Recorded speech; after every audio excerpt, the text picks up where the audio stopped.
My name is Ron Hocevar. I'm the Scott County Attorney, and we're here to talk to you today about cell phones, use of technology, sexting, and hopefully trying to keep your kids safe. Now, I'll be presenting today about on pretty much just sexting. We also have Sheriff Luke Hennon, who'll be presenting on some apps that parents can look out for. And we also have Matt Nardo and Jamie Pierce, right? Service, school resource officer and counselor. I'm here in Prior Lake to talk more about what they're seeing actually in the schools. And after the presentation, we'll have a panel, including myself, Jamie and Matt, Joe Cans from the Savage Police Department. He's a school resource officer. Also Bruce Simon, a captain at the Savage Police Department. And hopefully we'll have Chief Elliott from the Prior Lake Police Department here also to answer any questions that you might have locally regarding your own communities and schools. So we should have plenty of time at the end for questions should you have any. So keep that in mind as we go along. So myself and Sheriff Hennon did this program last spring in New Prague, and we had a pretty good turnout and a lot of positive feedback. And what got me interested in presenting this to the community is that in the last few years, I've seen an increasing number of cases come to my office about sexting. And I'm not talking about words, I'm talking about pictures, I'm talking about child pornography. In a little bit I'll get into through my slideshow exactly what that means. Basically, you all know, have a good idea what pornography is, child pornography and sexual explicit images of children under 18 years old. So I've seen a bunch of more and more cases come to my attention through the office.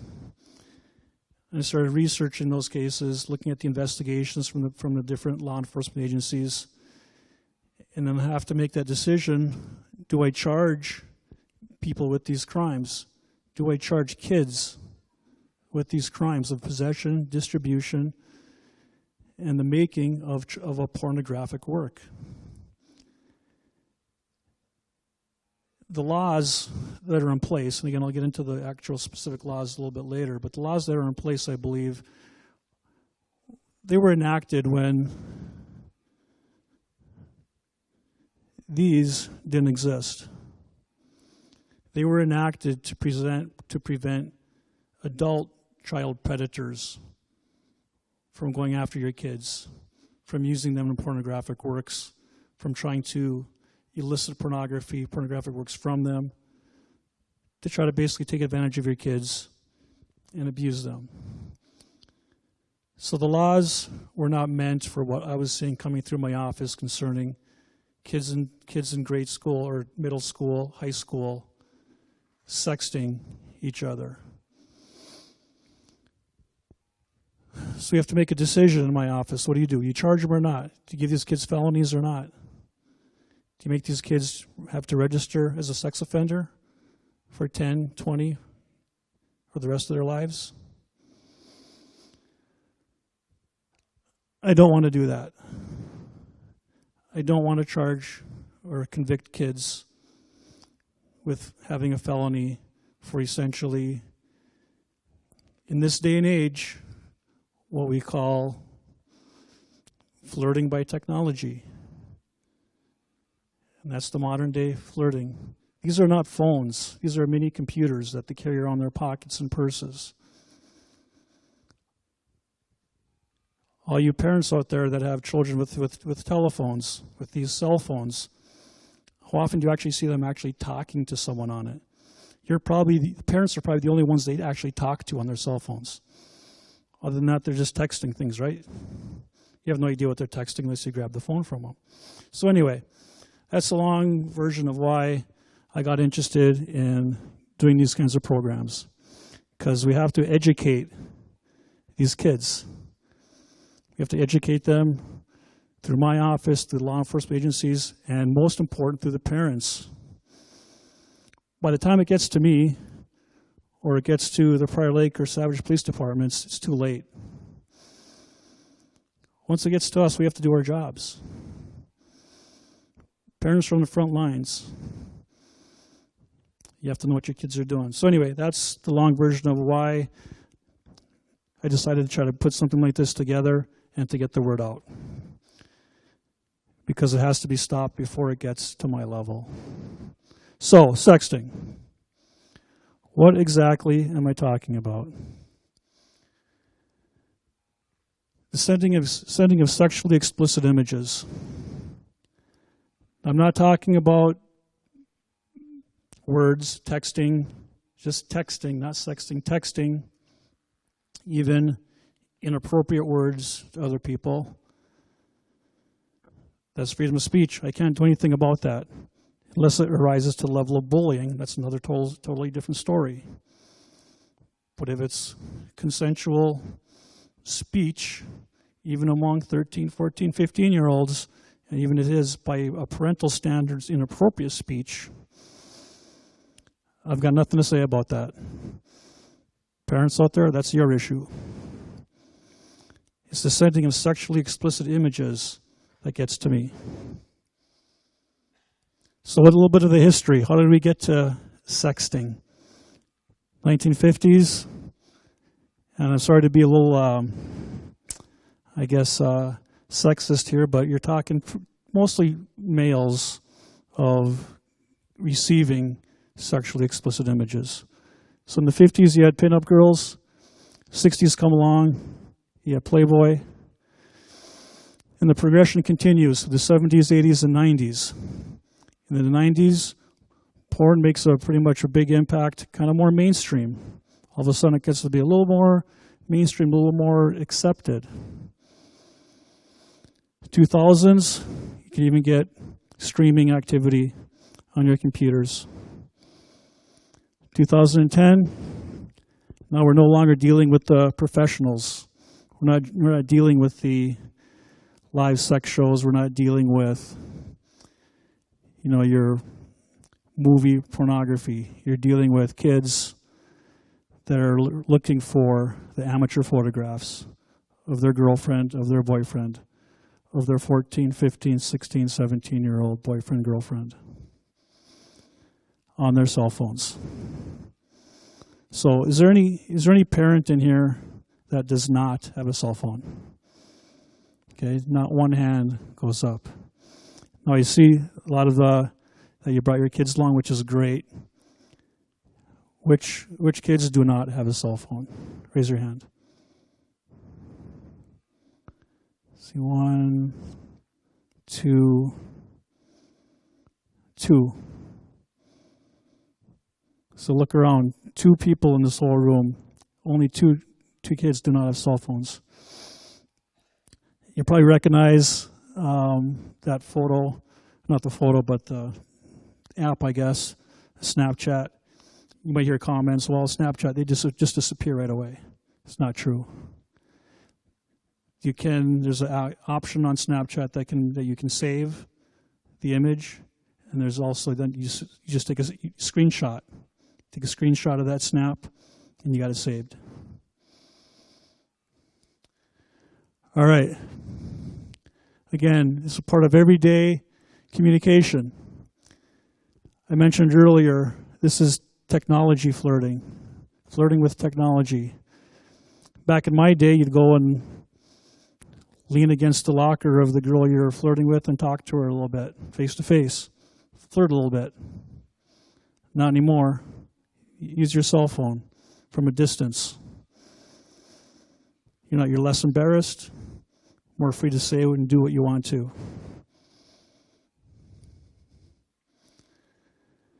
Again, 54% said they sent sexually explicit photos. That was back in 2015. I would venture to say that percentage has gone up significantly since then. 22% of teen girls, over 1/3 of teen boys reported receiving or seeing private photos. And again, these are old surveys back in 2015. Again, I would venture to say that these percentages are significantly higher right now.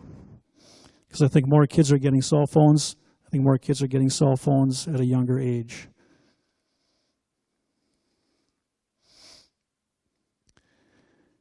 Disseminating sexual images. Girls are trusting of their boyfriends, thinking they'll not do such a terrible thing. I think most kids out there, and if you're interested to hear from any of the kids that have their parents here tonight, if I'm wrong, but they know it's wrong. They know they shouldn't be sexting. They know they shouldn't be sending sexual images to their boyfriend, to their girlfriend. They know that. They don't know the lifelong consequences of that happening. They don't know the damages that can cause them. They don't know the damages that can cause the person receiving it. Now, the girl's being too trusting of their boyfriend. They think, oh, no big deal, it's my boyfriend. They're not going to do anything. He'll have my back until you break up with him. Then that photograph gets sent to his friends. It gets sent to the football team. It gets sent to the hockey team. I'd like a raise of hands here. Has anyone, just the parents now, you ever heard of the phrase thought? T-H-O-T. Parents only. T-H-O-T. 1, 2. How about, okay, now the kids. Have any of you heard the word thought? T-H-O-T. Got one over there. 2, 3, 4. So I'm actually encouraged by that. There was only a few of the, I wouldn't expect the parents to know that, but I thought maybe more kids would, and that's good. Thought stands for that hole over there. It was made popular by a rap song years ago. And it kind of became popular through sexting. There was a case out of Virginia where a whole high school ring of boys had all these images of all their girlfriends in one place. And once the girl sent the sexual image to their boyfriend and it got distributed, the next day in school they were known as thoughts. So they were being ridiculed, they were being harassed. So they would send out, text, she's a thought. So don't trust your boyfriends. They will not have your back, especially if you're the one that breaks up with them. So why do they do that? Peer pressure, right? We've all been there. We've been that age at one time. You want to be with the cool kids. You don't want to be left out. All your friends are talking about how they sent their boyfriend or girlfriend a picture. Why don't you? Come on, you want to be a part of our crowd? Get with it. And this isn't a situation where it's only what you might call kind of like the D-type students or the ones that aren't the cool kids. These are the cool kids. The cases that came to my office for investigation, they were the coolest kids. They were the ones that were looked up to in high school. These weren't the ones that were not part of the in crowd. They were the in crowd. So peer pressure is huge. Again, an opening line, this is what our kids are reading. Everyone's doing it. You want to be part of the cool crowd? Come on. So they're not only getting it from their friends, they're getting it from publications that they are reading. Cosmopolitan, you want to keep the spark alive in your relationship? Better start sexting. More pressure.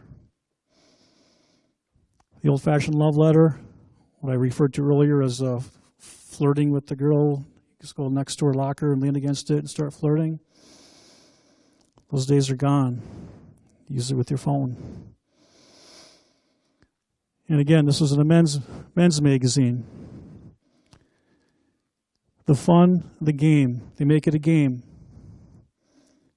These boys that I talked about that were in the state of Virginia, where this whole thought thing came out of, it was a game to them. Who could collect the pictures? Who could post the pictures? Who could collect the pictures? Hey, can you get Cindy's? Oh, you got Cindy's? Yeah, send it to me. Go get Ashley's. Who can do it? Who can get this one? And again, just some more stats. The bottom one, 52% of girls did so as a sexy present to a boyfriend. Talking about being pressured to do it. Boy's going to break up with a girl. Girl doesn't want to break up. Oh, come on, let's just stay together. Give it one more shot. Well, I don't know. Hey, well, how about you send me a photo? Will we break up then? No, we'll stay together, honey, really. Okay, I'll send you a photograph. Pressure.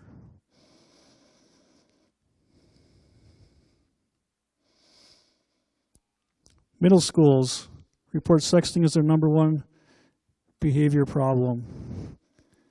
Well, Matt and Jamie will be talking more about what they see in the middle school, what they see in schools. They can tell you that they do see this in the middle school, in the high schools.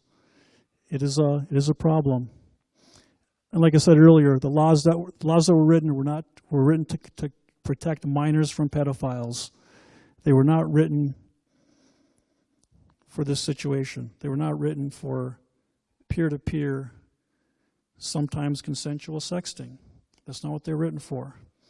And that's the part that I struggle with when these come into my office for review and whether to charge or not. And like I said earlier, they know it's wrong, but I don't believe they know the lifelong legal consequences. So here's Minnesota. Here's the issue that I'm talking about. Here's the Minnesota laws that deal with it. The pornography statutes.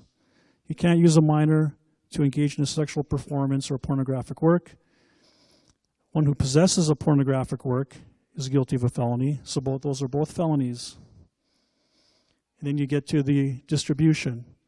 If you disseminate that pornographic work, you're guilty of a felony. So,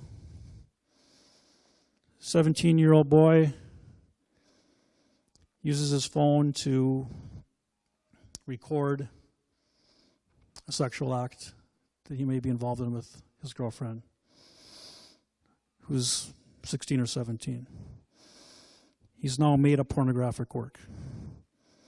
It's on his cell phone. He now possesses a pornographic work. He sends it to his best friend to prove that he could get Tiffany's picture. He's now distributed a pornographic work. He's now guilty of 3 felonies. He will be a registered sex offender if convicted for many, many, many years. That will haunt that person into adulthood. He will not get into college. He will not get a good job. He's going to have a very hard time finding a place to live. His life is going to be very, very difficult. That girl,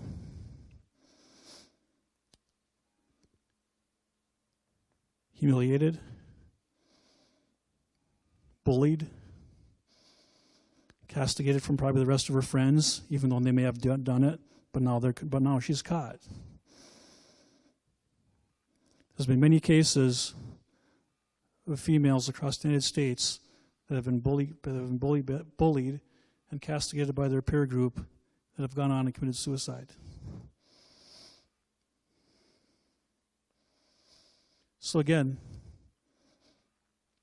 these were not written with this situation in mind. They were written for pedophiles, adult pedophiles trying to abuse your children, not teenage peer-to-peer sexting. So exactly what is pornography? Justice Potter, back in the 60s, one of our brightest Supreme Court justices, couldn't even define it. He just said, you know it when you see it. It's a famous Supreme Court case, a famous quote. Yeah, you can't define pornography, but you know it when you see it. But Minnesota defined it. What is a pornographic work? Any visual depiction of sexual conduct, and it appears that a minor is engaging in sexual conduct. And this is the kind of the sexual conduct that would be prohibited, that would fall into the child pornography statutes. And again, this PowerPoint and the PowerPoints to come will be available on our websites. If you go to, we didn't make photocopies because they're pretty big for everybody. But if you want copies of these PowerPoints, you can go to the website, Scott County Attorney's Office, and it'll be available on that website. And I should have those up by the end of the week, because I know it can be a lot to take in.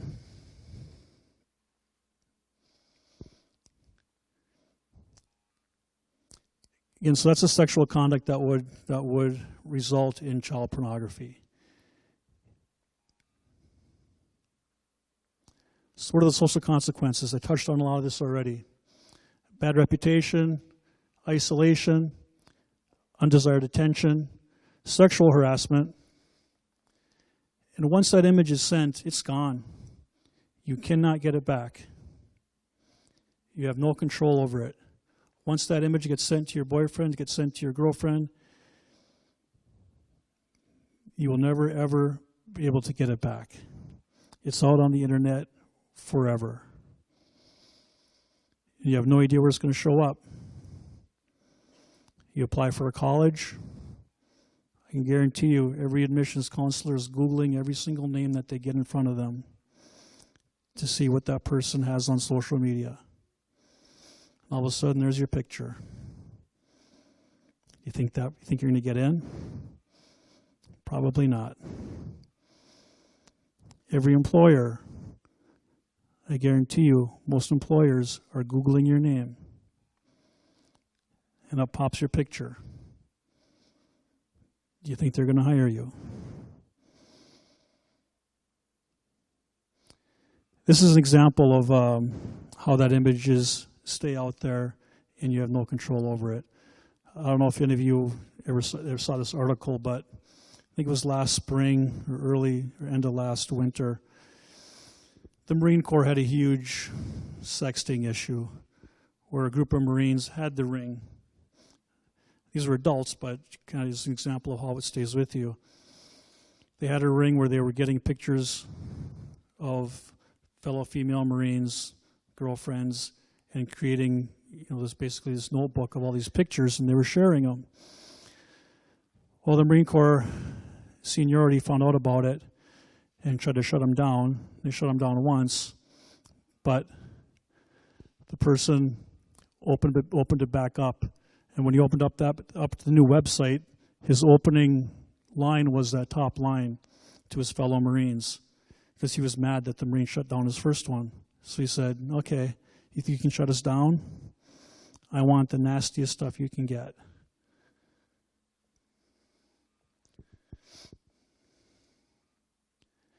And there was an individual, a female, who had her picture on there, and she thought her picture had been taken off and shut down. And you can see that a picture of hers was stolen and shared, and she was getting, every 6 months, she would get random text messages at work, and they'd send her her own picture, saying, "Hey, these were just sent to me. These are out on the internet." And that's just another example of these pictures that you send out there are there forever. They will never, ever leave cyberspace. They're out there for whoever wants to get them. And again, some other examples. Again, these teenage, young, 13 years old, 18, 16 years old, facing prison for having these sexual images on their phone, for distributing these sexual images. And again, these are felonies. And like I said, I don't want to be doing this.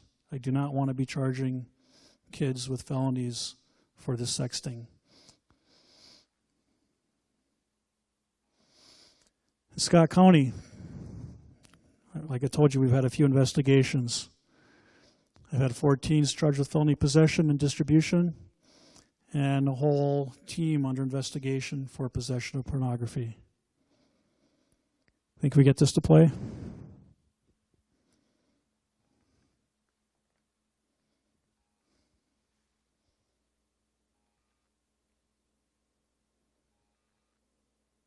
Before the puck drops, you could be driving a new Luther Nissan. Get into the savings zone in a new 2017 Nissan Rogue. Now just $129 a month. Trade now and get up to $6,000 off MSRP. Luther Nissan in Inver Grove is your hometown dealership. Tonight, Shakopee police are investigating the actions of several high school students. We're told it involves inappropriate images shared on cell phones. And our Brandy Powell has been digging into these allegations all day. She's live in Shakopee now with what every student and parent needs to know. Brandy?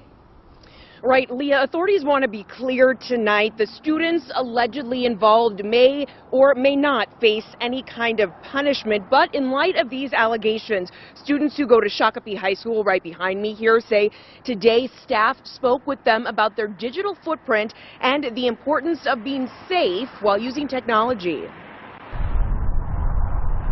Everyone in the school has heard about it, the whole situation. Allegations of multiple students at Shakopee High sharing inappropriate photos using technology. The fact that the pictures got shared with so many people is not really, that makes it like worse. The Shakopee police chief says detectives are investigating. It is something we're seeing a lot more of.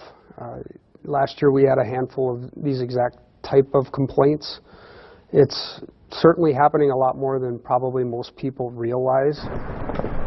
The police chief says in this case, a Shakopee High School student approached a school resource officer on January 27th. Their investigation should wrap up in the next week or two.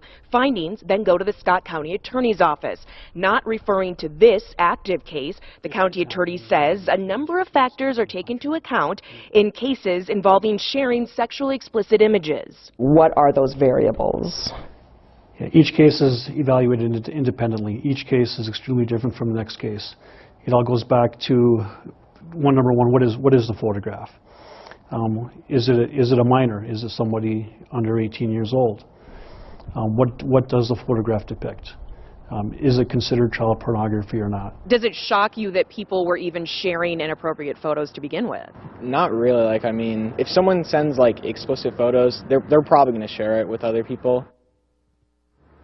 And Bill and Leah, tonight, the Shakopee superintendent urging parents to speak with their children about the dangers of inappropriate videos and photos. Also, the police chief and county attorney saying never send these to anyone, whether you know them or not. Also saying if someone does send them to you, do not send them to anyone else, and to notify an adult in charge immediately. Live tonight in Shakopee, Brandy Powell, 5 Eyewitness News. And like I said earlier, I had several of these cases in the last few years sent to my office for consideration of charging or not. And that's what got me interested in doing a program like this. And there's no winning. There's no winning for anyone in these situations. I will tell you that cases I've charged, I've had one group of parents, this group of parents mad at me, this group of parents happy with me. Another case I declined to issue charges. This group of parents mad at me. This group of parents happy with me. Nobody wins. Like it or not, we're in a victim-blaming society. People will look at the individual, the girl. Typically it's the girl who sends a picture to the boy under her, and we get the comments, "Well, why did you do that? You should know better." Well, what about the kid who's asking for him? He should know better too. I recently completed one specific rape case just last a couple months ago, and the defense was victim blaming. She should have done this, she should have done that. It didn't really happen. If it did, she would have did this. It's a double standard. We live in a victim-blaming society. We have to get away from that. And the girls that are pressured into doing this, again, as soon as that image gets sent, typically they feel regret. And like I said before, they're harassed and ridiculed and cut off from their peer group eventually. It happens in Scott County. These are the pedophiles. Last spring, charged at 7 or 9 individuals in Scott County for soliciting a child for prostitution. And again, like I said, these images are out there forever. These pedophiles get a hold of these images. They're professionals. They know how to track these people down. They know how to get a hold of them. So these images are out there. So Scott County is not immune from having pedophiles out there. These are just 2 of them. Like I said, I think there were 9 altogether that were charged. And this was done around the Ryder Cup, because we know that when there's big events going on somewhere, pedophiles show up, sex traffickers show up. It's proven throughout the country that when those big events are going on, that's what happens. So, what do we have in Minnesota coming up in February? Super Bowl. Bigger than the Ryder Cup. And what did I see in the paper a couple days ago? They're putting up this big, basically party thing out at the Mdewakanton Reservation. It's going to be a huge attraction. In addition to the big hotel they're building, there's a big party, basically a party platform, party house going up. It's going to be huge. So I would expect again that there'll be the federal government, along with police agencies in Scott County, looking out for pedophiles and sex traffickers. And how do they get their victims? They search on the internet. Revenge porn, this is also a newer statute, and this applies to adults also. A non-consensual dissemination of private sexual images. If you do it, you can get a gross misdemeanor or a felony. So that can also apply to adults. So what can we do? Talk to your kids. Took a good step tonight about bringing your kids here, being here yourself. It can be an uncomfortable conversation, but it doesn't have to be. They're probably more aware than you think. So education. Be an example.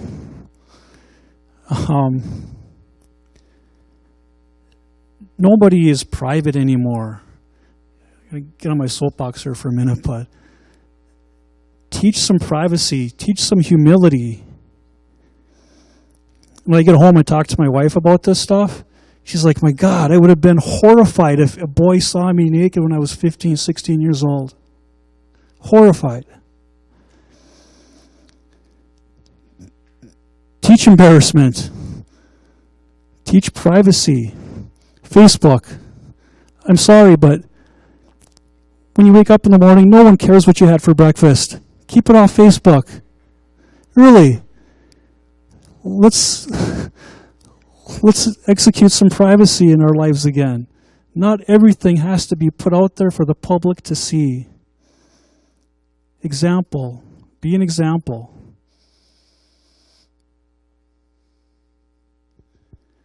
Again, be aware, ask and act. Unfortunately, my daughter got a cell phone a couple months ago, and it scares me. I didn't want to, but I was overruled. And I handed it to her. I said, okay, here's your cell phone. Whenever I want to see it, I see it. I don't care if it's 4 in the morning, at midnight. I don't care if you're texting on it at the time, talking to someone on the time. If I say give it to me, you give it to me, no questions asked. You tell me the security code. No questions asked. If you don't, it goes away. You're the parent. Set the rules.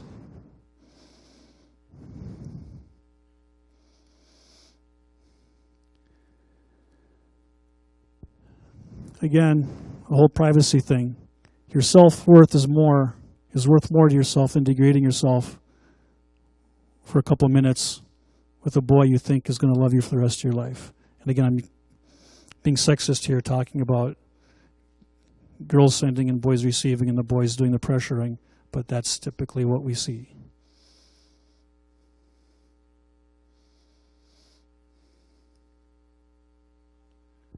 And again, what can you do? Talk to them about it. Social media, you have to be active on your child's online life. You have to be. Because there's too much out there. There's too much bad stuff out there. So you have to be active. So that's about it for me. Like I said, I'll be back at the end to answer any questions you might have concerning my office and how we charge or any other laws that we see going on or other activity we see going on. And I have Sheriff Lucannon come up here now, and he's going to talk to you about some apps and whatever else he's got going on.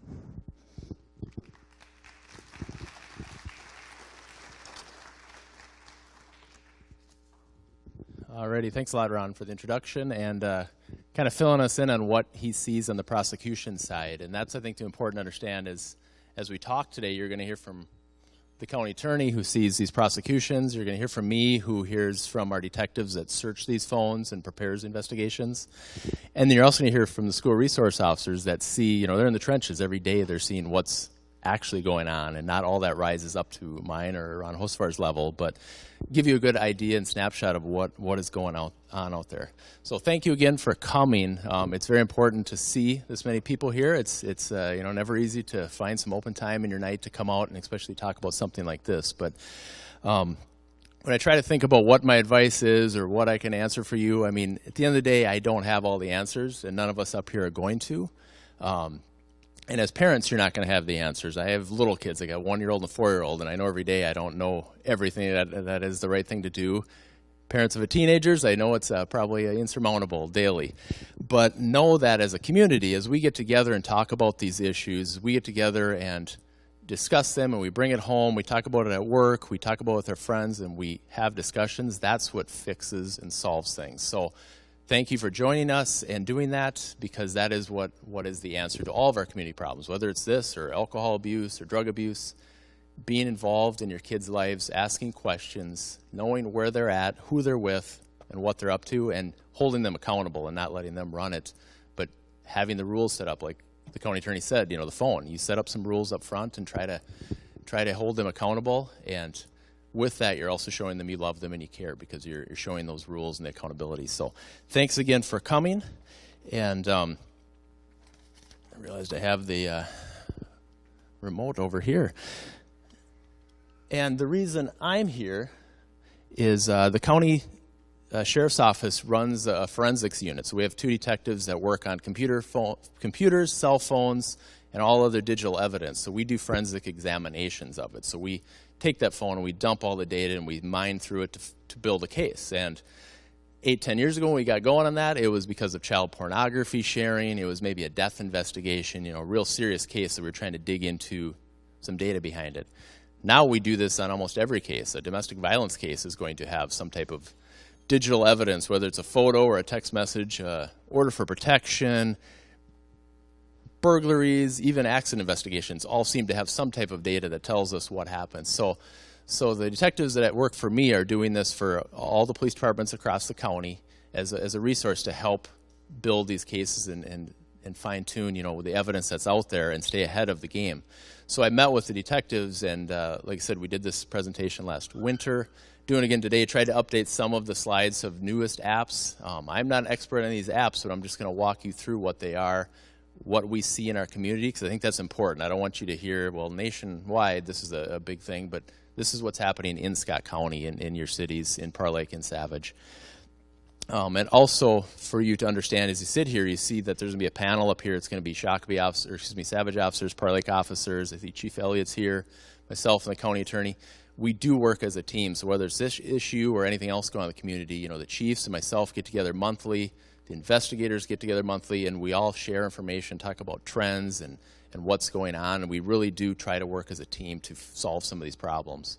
But with that, just bringing it back to the community, you showing up or you calling us when you see some in your community, you reporting things, that's what solves it, is we need that engagement, we need that communication relationships with you. So thanks again for coming. And I'll kind of jump into these apps here quick. Mine will be pretty short. I'll just run through some of the basics. Some will be ones you all know about, some will be ones you use, and some will be some you've never heard of. So I'm just going to touch on some of the main apps that are being used out there and kind of how they can be used, and some of even the good ones, there might be something to watch for, to know that kids might be using it different than we as adults use it. That's telling in itself. That's why we're here. It's a thing that consumes much of our lives and our children's lives. The first one, Instagram. I think a lot of you know about this. A lot of the adults use it as well. This one has slowly started to take over, especially with the younger kids, from a Facebook or other platform. But, you know, it's simple. You share a photo, you share a quick video, and send it around to your friends. And that can be harmless, but the defaults, for instance, are set to be public. So if your teenage kids are at a get-together, or they're sharing stuff, but they're using hashtags that say Parr Lake or the street they live on, or using their names, anybody that searches those types of search terms will be able to see those photos, and that may be the next person that sends them a follow request. Can this person follow you, or starts following you? So it can be good, but it's something to know that a lot of it is public. So the default is public. So what you're sharing is going to be known and out there. This next group are all going to be kind of texting apps, and they've been around now for a while, so it's not as much of a surprise. But one thing we found out 7-8 years ago that a lot of parents didn't know was they would give their kid their old maybe iPhone to use to play games or something, but it was deactivated. It wasn't, didn't have a subscription to a cellular provider. And then we'd work up on a case and search that and say, okay, here's all the messages they're sending. And the parents would say, I don't understand. It's not turned on. How are they sending text messages? Well, they're using these apps.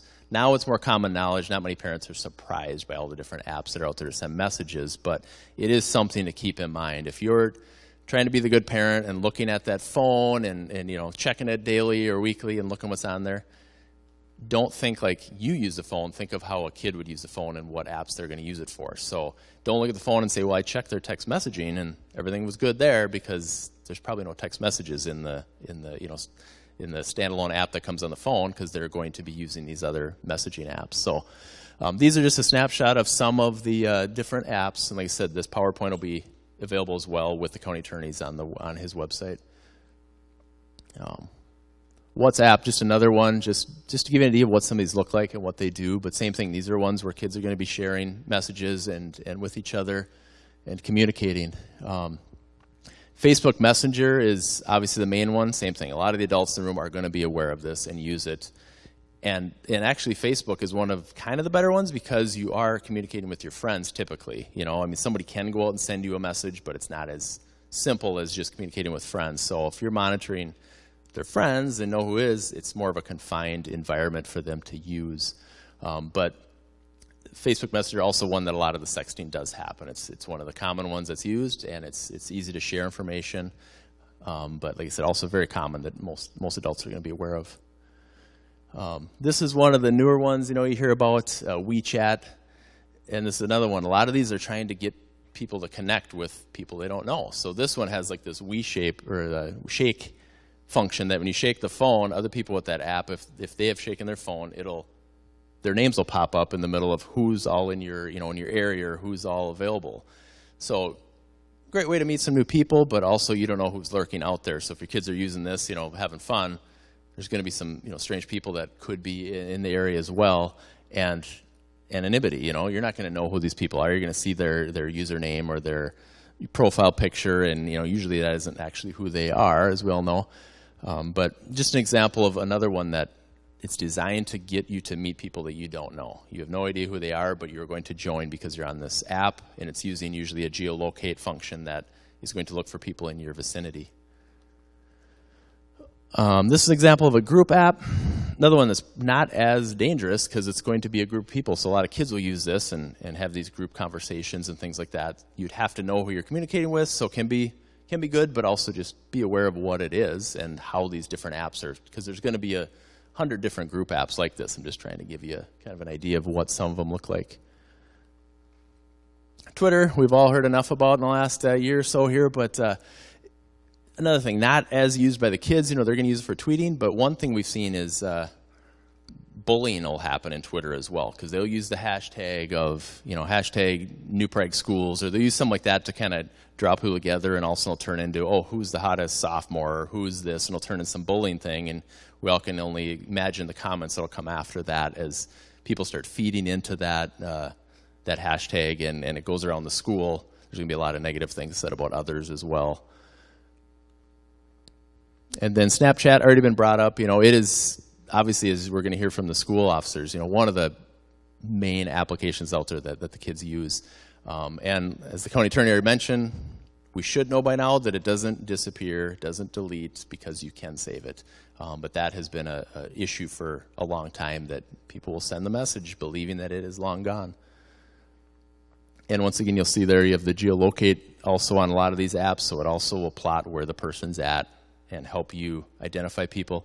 Or that photo, a lot of these photos too are then embedded with the location. So you take a picture in your, teenage kid takes a picture in their bedroom and posts it or shares it somewhere. In that photo, a lot of times, if the app they used had a geolocate system built into it, it'll actually retain that data in the background of the picture. So it could be used later to actually have your address or where where your cabin is or whatnot. Meet Me is just another example of some of these that are out there to get people to meet, engage each other. A lot of these, once again, secretly admire other people. And a lot of these, the communication can start there and then it'll move to the next platform. So it might be a way they go out and meet somebody, but then this predator will now move you to a simpler way to communicate or a better way for them to engage you or learn more about you or exploit you.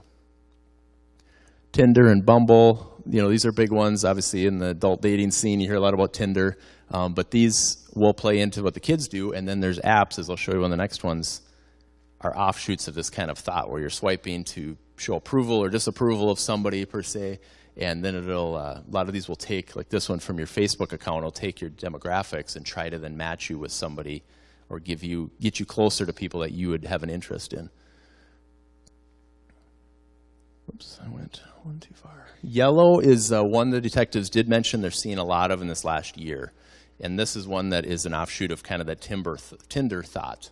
You do the swiping piece and you engage people, but a lot of the kids will join it thinking they're finding basically a pen pal. They're finding somebody from a long distance away that they can share, stories with and experiences. And meanwhile, the geolocate piece is also telling people where they are. So the predator out there is also learning a lot about them by seeking them out on here. Whisper is another one. I know Officer Cans can speak to this. He just mentioned to me before we get started that this is one that he's seen a lot in the schools. It's more of almost a confession booth, an area where you can go in and whisper a rumor, and then it quickly will share throughout a whole school, whatever this person said. Monkey would be another one that's similar, where people may meet on Snapchat and all of a sudden merge over to one like this where you can do these quick video chats with people. And then this section is where, kind of explains some of the apps, but here's some of the pieces as parents you can look for on your phones or realize how our detectives will find some of these hidden things. So like we talked about Snapchat, somebody captures that photo. Well, what do they do with it? Are they storing it on their phone? And no, they're not. They're hiding it on their phone. So they may have either secret apps or what they call vault apps, which would be basically a little safe, like a folder that's password protected per se on their phone that you as a parent, even if you find it, you can't get into it without some type of code or know how to access it. So the first comment would be, is you see the picture of an iPhone here. If you group a bunch of apps together, it'll put it into kind of like a little folder, correct? Well, if you were to see that you're looking at this phone and you go, oh, there's a bunch connected, and you open it up and you see just this on it, and you're a parent and you're looking at the phone, you go, okay, no other apps there, move on to the homepage, look through the next screens. Well, from there, you can still swipe to the side and there could be 3 more pages there. Just because it's not full doesn't mean there's anything in the next areas to the left or to the right. So keep that kind of stuff in mind as well. If you see even a grouped sequence, there could be multiple pages of them there, but you're not thinking that because you only see one. The Vault apps, and I just, once again, Officer Kantz just mentioned one to me before I got up here so I have flashlight and calculator down. Those are some of the very early on ones where you'd look at a phone and be like, wait, the phone comes with a flashlight app, it comes with a calculator app, why is there 2? My son isn't that great of a student that he'd want another calculator, So what a lot of these are, it's just phony. So you would open it, and it might be a working calculator, but if you hit a sequence of numbers, now it'll open up this basically a library or photo album or of documents or other things that they're hiding or videos. So like I said, the calculator was early. The flashlight was another one where it'd be like, why do you need 2 flashlight apps? It doesn't seem to make a lot of sense. Well, one would be, a certain sequence would open something else. Officer Kantz just mentioned there's a Google Chrome app one that looks like Google Chrome, but it's just a little different of an image. You open it, it actually appears to be a web browser, but if you know how to access it, it's a vault. So some of the easiest ways to look at those apps is you may not figure it all out, but for instance, when you go to delete your apps, you hold down the home button, and at least on an iPhone, and everything starts kind of shaking, and you can move them around or hit X and delete them. If they're like vault or a password protected, they're not going to do that because you won't just be able to delete it. You need a password. So you'd see that it's not responding differently is one clue. Or if you go to delete it and it asks for a password or things like that. So it's kind of part of poking around and digging in and know what's there. But there's also some really good tools you'll hear about in a minute here of how to control what apps are added to their phones, how you can be in charge of that. And then some of the other concerns, I already talked about the texting plans. Even like Xboxes, a few years back, a lot of the parents didn't realize that your kids are playing on this gaming system, but they're also communicating with people around the world. That was a way that was being used by the predators as well, because they would be lurking out in these games and then meet you there, but able to communicate, oh, here's how you get a hold of me, or here's how you email me or call me, and that would turn into, our kid is a runaway, but we don't know why they ran away. They just play video games in the basement. They've been really quiet lately, and then they go look at the computer or the gaming system and realize that they've been communicating with somebody for a couple weeks using that as a outlet. Domestic violence. So we heard a little bit about the breakup piece, and that's where domestic violence also plays in. Is teens are dating now. These photos are out there, and not only you're not going to break up with me, but you're now in a violent relationship as a teenage girl. So you're trying to leave this violence, and it's not right, but these photos are the piece holding you back. So it's also thinking even farther of what other pieces can really affect our kids, and knowing that by talking to them and knowing the stuff is out there, that they would feel safe to tell you what's going on, and you could help them get out of this violent relationship, not only just break up with somebody, but break themselves out of a cycle of danger. And then exploitation and grooming, and you'll hear more in the Net Smarts program that's kind of next, but that is the big thing the detectives see is tons of these cases where it'll start out with, the person befriending them. Oh, I don't like my parents either. I don't like their rules. Tell me about what your parents do to you. And all of a sudden the kid gets, kind of fished into that. And then it leads to, oh, send me some photos. And then, boom, the photos are that extortion tool of now you need to meet me, you need to do this, or send more photos, or I will share them. And it just becomes this really deep cycle that as a 14, 15, 6-year-old kid, you can't process your way out of that. You can't logically know how to fix it, so you end up going deeper and deeper into it because you're scared. You don't know. So as parents, by you learning about this and just having conversations and making kids feel safe, they hopefully would come to you and say, something bad happened and I need some help. And then this is a lot of the common stuff you've already seen, but just, how to get involved, how to ask really good questions, how to be aware of what they're up to. And then that wraps up my point of the conversation here. You see in there, and also in the handout, myself and the county attorney as well. We have Facebook pages, we have email addresses, phone numbers available. Call us, ask questions. We want to be here to know what's going on. That's the one reason I got involved in this. As a parent, brought up this topic and said, I know law enforcement deals with this, but there's a lot of parents in the community that are dealing with it, have no information. So that's part of the reason I got here. So always feel free to call out as your sheriff. I'd love to take your call and answer your question, see if we can help solve some of these issues in our community. So thank you again for your time, and I'll hand it off to the next group.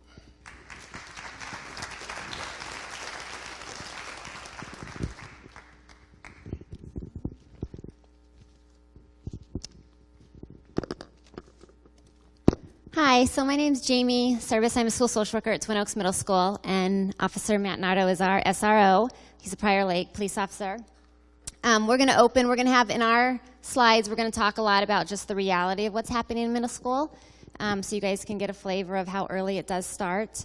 And we're also going to have videos embedded in, so we're going to open with a video, and we'll explain and go from there. Meeting a teen girl online is actually pretty easy. You can go into any chat room and just start talking. Most of the girls are usually so insecure and desperate for Attention from older guys is totally flattering. They're so much more mature and understanding than the guys my age. Age actually works to my advantage. They like to brag to their friends that they're dating an older guy, so I just play along and pretend I'm really Interested in the same things I am. You can talk forever and really get to know someone without worrying about looks or whatever. That's the best thing about Chatting seems unthreatening to them, so they lower their guard. After a while, I start talking about how we're soulmates and how lucky we are to have found each other. Other people don't understand. I know what I'm doing. If you really care about each other, there's nothing wrong with me. Meeting them is the goal. Once I get them out of their house, well, that's when things get really interesting. Online predators know what they're doing. Do you?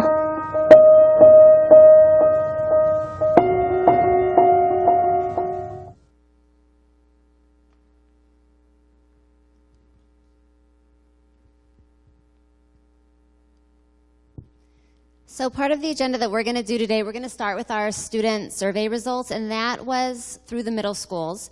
Every year we kind of just to get a pulse of our students and what our needs are, we do a survey for both Twin Oaks and Hidden Oaks. For purposes of this, because Matt and I had done this last year, the same presentation, we broke it down to just Twin Oaks students, just so you can get a flavor of, I would say it's a pretty appropriate description for both middle schools. So we're going to go through that. We're going to go over some brain research and just some things that you guys can do as parents and just know regarding your teenage or preteens. And then Officer Matt Nardo is going to go through quite a few videos and then talk about predators and NetSmarts and what he does in the schools and what he sees. And then we'll briefly touch base on the apps again, just revisit some of that. So when we broke down our survey results, 950 students answered, and you guys can see kind of the breakdown, 629, and there was, obviously we asked a variety of questions, but these were the ones that were most concerning, and then as a guidance department, what we do is we tailor what we, kind of the conversations that we have with our student body based on the results that we get each year. So that's just how we kind of know what the current issues are. 629 have 2 to 4 social media accounts. 401 said parents do not monitor their accounts at all, and most parents are only aware of maybe one. Most parents don't realize how many accounts these kids have. 128 said they posted something that they regretted later. 46 said that they felt pressured to send partially nude or nude photos. And 81 said that they felt pressured to talk about sexual topics. This was, for us as a guidance department anyway, it was quite eye-opening because 6th graders were a concern, the numbers that popped up from 6th grade. We expected higher numbers from 7th and 8th, but the 6th graders were concerned for us because we didn't realize, I think, in totality, kind of the pressures that they were feeling as well. But it really is, once they hit middle school, it's kind of game on for these kids. And so high numbers for us as a guidance department, we knew what we needed to tackle, and that's kind of why we started this talk with students and parents on our end. When we talk about the teenage brain, I just want to visit this with you guys. I know you've probably heard a lot of research that teenage brains are under construction, and they are. And I don't want to minimize that, and I really want to put a focus on that a little bit. There's a lot that's going on, primarily regardless of what I work with. Amazing kids. I work with amazing parents and families. I'm a licensed therapist as well, and there's not a family that I work with that I don't think means well and wants well for their child. It's not about parenting. There are pieces that you can do, and I shouldn't say that this whole thing is about parenting, obviously, but there's things that you can do to counteract what's out there, but the reality is your child's brain is your child's brain, and it really, truly is under development. They operate off of fight and flight more than you can even be aware, and that impulse to do what they want to do, to feel what they want to feel, is stronger at times than the influence that you have. And so that's simply a reality. There are things that you can do to counteract that, or at least be aware of it. For example, from research shows that your last batch of serotonin for a teenager, which is the happy stuff in the brain, is released from 7 to 8 p.m. at night. And so your most effective conversations, if you want to bond with your child, happen during that hour. We kind of call it the sweet hour, the sweet spot, if you will. If you can have a dinner around that time, things of that nature, but just engaging with your child from 7 to 8, if at all possible, is the ideal time to have conversations because they're in a far better mood, or they're more susceptible to taking in what you're saying. One of the other things I think that is just very important to remember, and we'll go to the next slide, is when we look at the circle of influence. And so talking about a brain and how a brain works as a teenager is a limitless conversation. But the circle of influence is something that you guys very much have control on. And there's the proactive focus and the reactive focus. And you can tell kind of what the areas mean. But in general, when I'm talking to kids, and I've been doing this for 15 years, so I've had the pleasure of working with thousands of teenagers, it truly is your role in their life is very, very vital. If you pull too hard and you're kind of smothering and you're coming at it from a reactive focus, you're going to potentially run the risk of shrinking your influence and allowing peers and kind of the social world to become a larger influence. And that's because they feel smothered, they can't breathe. And so the kind of the good spot that you want to be in is that proactive focus, where when I talk to kids, fundamentally they're very similar to us as adults, they just want to be heard. And a lot, we go into reaction mode very quickly when we hear that they're doing something that, concerns us, or they've done something that's concerning, such as any kind of social media, anything. We go into, let's either fix it, let's shame them, let's scare them. And when I say shame, I don't mean, but we do want them to feel what they're doing. And so sometimes as adults, we forget that they just need to be heard, that there was a reason they did what they did. Behavior is a language. They're speaking to us by what they're doing. And if you lose that circle of influence in any capacity, that's when you start to get behaviors that they can't take back.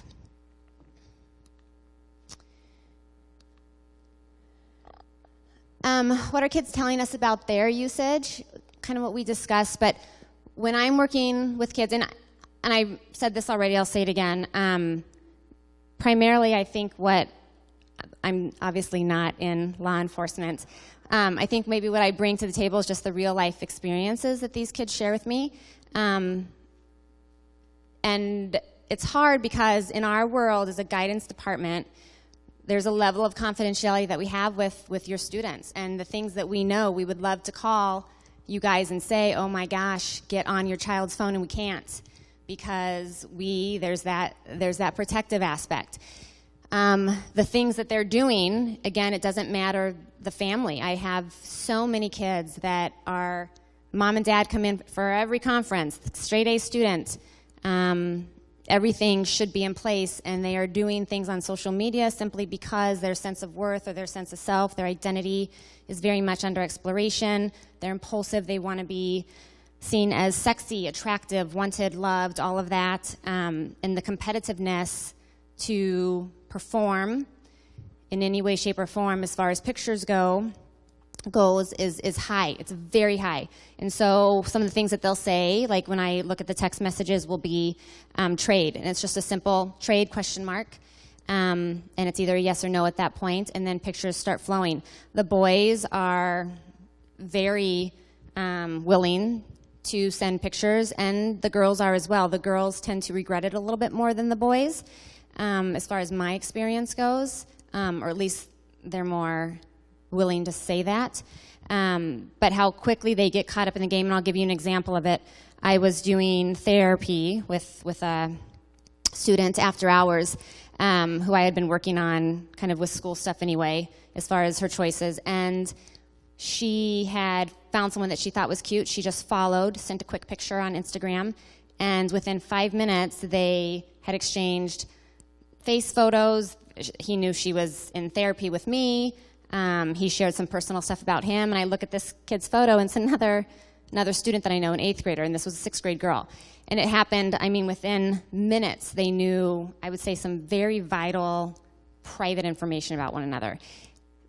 That was the 6th grader communing with an 8th grader. That 6th grader is also communing with high school boys because she's very attractive. They don't care. They're going to communicate. That's the way it works. They don't care. So when we see this, there's a lot of the angling of, like, how do we build these kids up so they're not exposing themselves that way? but by then it's often too late. It's already out there, and so we are very much in that put a Band-Aid on it and try to do what we can at that point. But it definitely happens. The apps that they're using the most are the ones that are up there. Instagram is still by far the most popular for middle schoolers.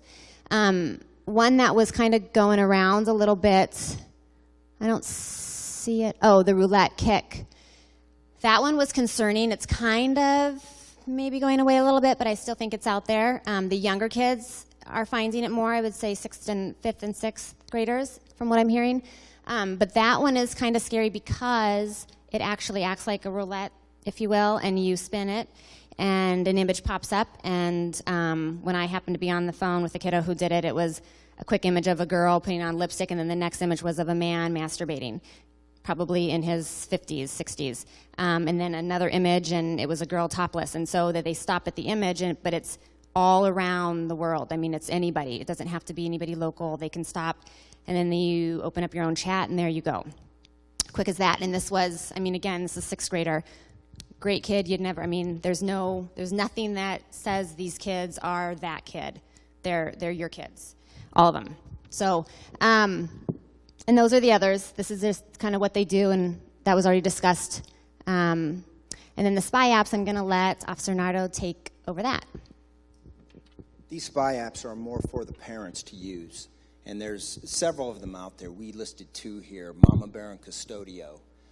These give you certain controls over what your kids are using because they allow you to see what they're doing. Now, some of these have a free option, but the pay options obviously provide more services. So these are 2. Custodio is probably the more, it's more involved and more in depth.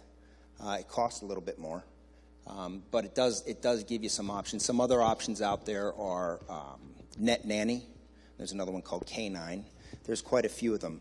There are some settings on your phone that Officer Joe Cans is very familiar with for Apple. I don't believe it's out there for Android, but during the question and answer period, he will discuss how you go and access those settings in an Apple phone to limit what your kids can download. Another thing that needs to be said on these applications, look and do some research into the applications that your kids are using, because some of these are based overseas. And if they're based overseas, there's a high likelihood they're based overseas for a reason. You know, even the popular apps like Snapchat, when you send an image on Snapchat, it may disappear, okay? The other side may take a screenshot of it and save it. But all of that information is going to be on a server somewhere.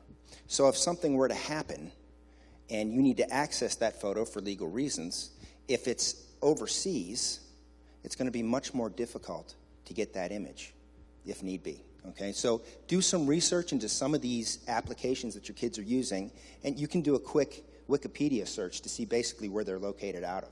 And honestly, if they're not located out of the United States, I think that's a big, big, big red flag. Okay?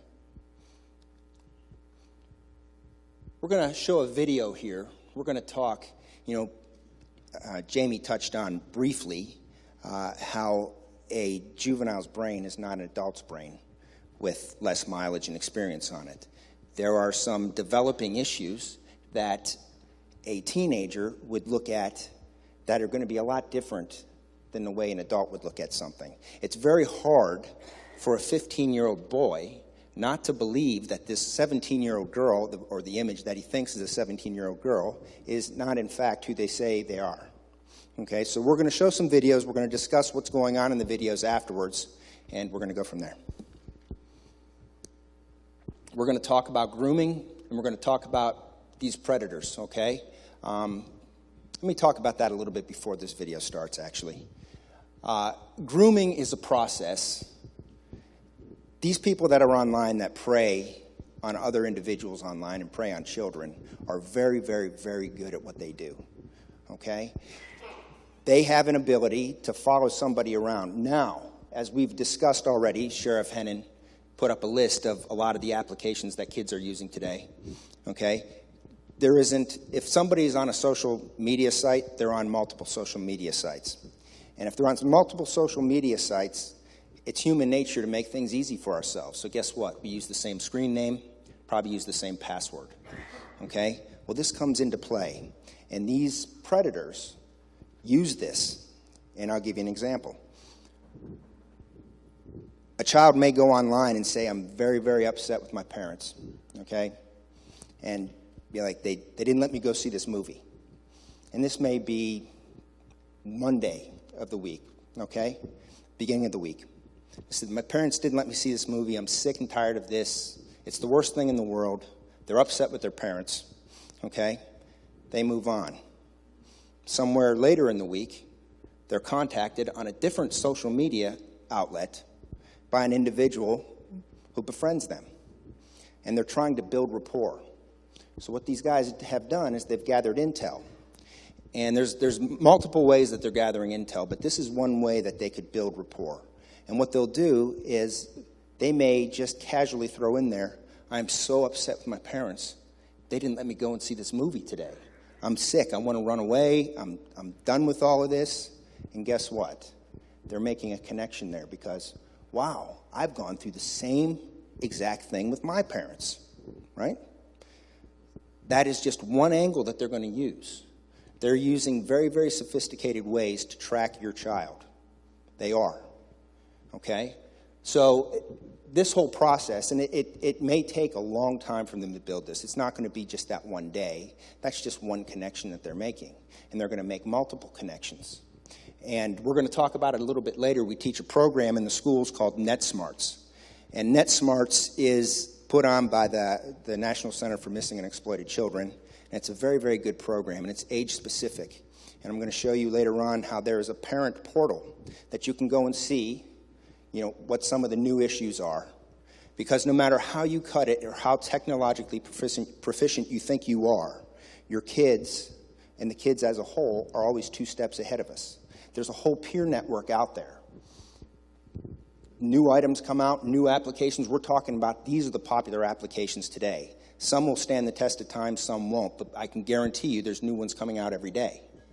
Once these start to take hold, kids start using them, and they teach their friends how to use them. So now you have a whole peer network on what applications are fun and exciting to use and how to use them. Okay? So that's why it's important to understand, how are you going to deal with this technology? Are you going to keep your children from using it? That's a non-starter. That's not going to happen because technology is here. It's the way of the future. Okay? The key is to teach them to use that technology in a responsible way. Okay? And part of that is making them aware of what is going on with some of these individuals online and to be wary, to ask questions, you know, to be dubious about what they're getting. But anyways, let's watch this video, and you're going to see how this process works. And then we're going to talk about it afterwards.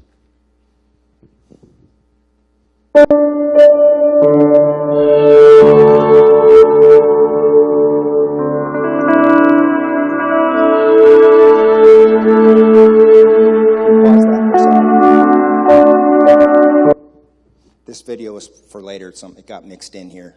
I'll explain what's going on in this video so we can play this. This video, we talked about geotagging and what your kids post online, okay? This video here shows how easy it is to pull the metadata out of a video to determine, this all relates, to determine where that picture was taken and when it was taken. Because every single phone today has built-in geotagging. And that geotagging also has a date and time stamp. So now, if someone takes a picture in a house on 124 Maple Street, right, that's taking, it's taking that information and it's storing it in a server somewhere. This is where this picture was taken. This right here shows how easy it is to pull that metadata out of that photo to see where the photo was taken. Go ahead.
that is pretty easy to do, and it's frightening.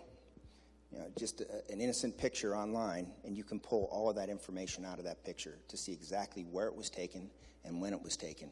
And that's one of the things we teach in NetSmarts is when you post something online, it's A, most likely permanent, and B, you're giving away information that you had no intention of giving away. So that video is kind of a sober reminder. Okay, this is the NetSmarts program. I talked about the Parents Portal on NetSmarts.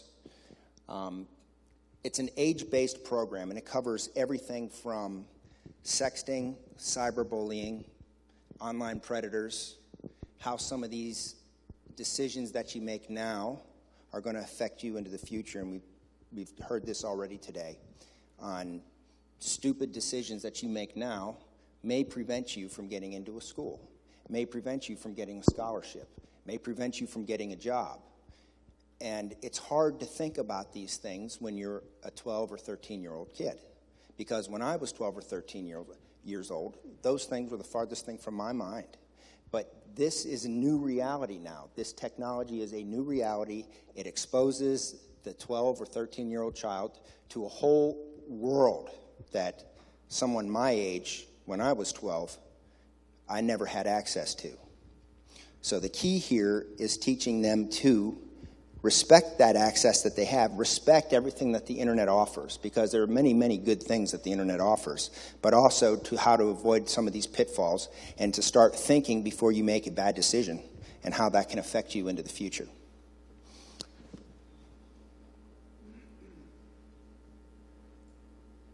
This is a handy guide for parents, so you can go on and kind of see what your kids are being taught as far as NetSmarts is concerned. But it also keeps you updated on some of the current issues that are facing kids with technology. And you can see there's little boxes down below here that'll go through different topics that are affecting your kids, technology, and the modern society. It also keeps you updated on other issues as well. But it's a great tool to, if you're not familiar, because a lot of parents who aren't super comfortable with technology have some anxiety, and you're like, how can I handle any of this? Okay? There's resources out there. Understand, like I said before, you're always going to be 2 steps behind no matter what. Doesn't matter how proficient you are, okay? That doesn't mean that you can't get active in this. That doesn't mean that your influence does not make a difference, okay? There's things out there where you can educate yourself. This is just one of those tools.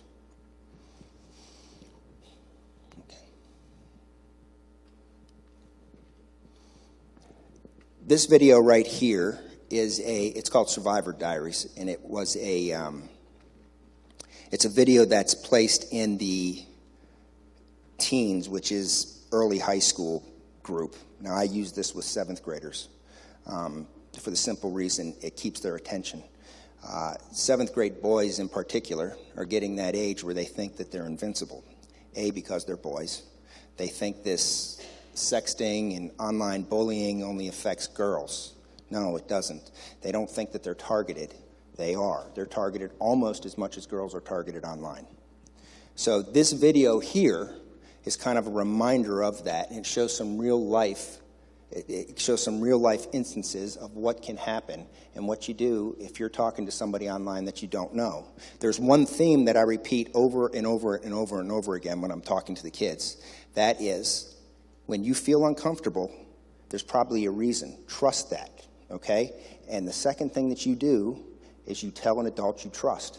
And I repeat it, almost where I sound like a broken record. Tell an adult you trust. And they said, well, who's that adult? And I'll say, it's your parents, okay? It's your teacher. It's a police officer, right? Tell an adult you trust because you have an impact, all right? So let's watch this video, and we'll discuss it after.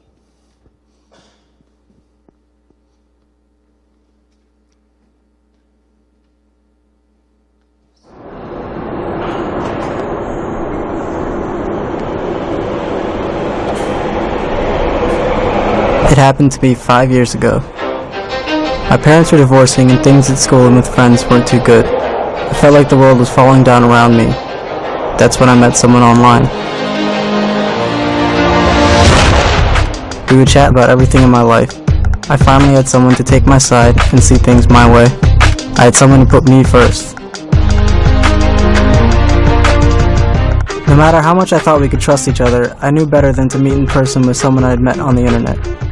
But one day, when school was dismissed early, there was someone waiting for me at my front door. I never thought I'd find myself in this situation.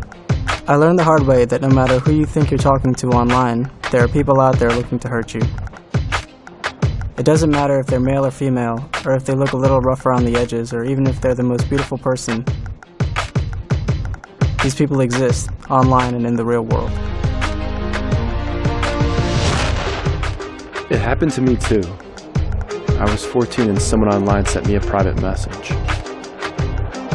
I shouldn't have responded, but I messaged back and 7 days later, agreed to be picked up outside of my house at midnight.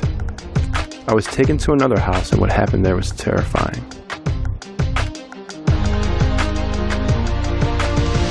I'll remember it for the rest of my life. I felt numb and powerless and didn't know what to do. I was too afraid to tell my parents and ashamed of what everyone would think of me. But hiding it was a mistake. I saw the car that I was taking in driving around my neighborhood all summer long. Was I being targeted again, or was someone else being victimized? I finally decided to tell someone.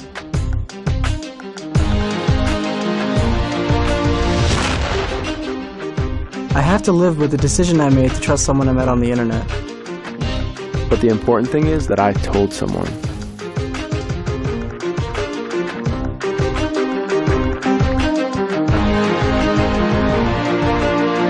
I'm not a victim, but a survivor.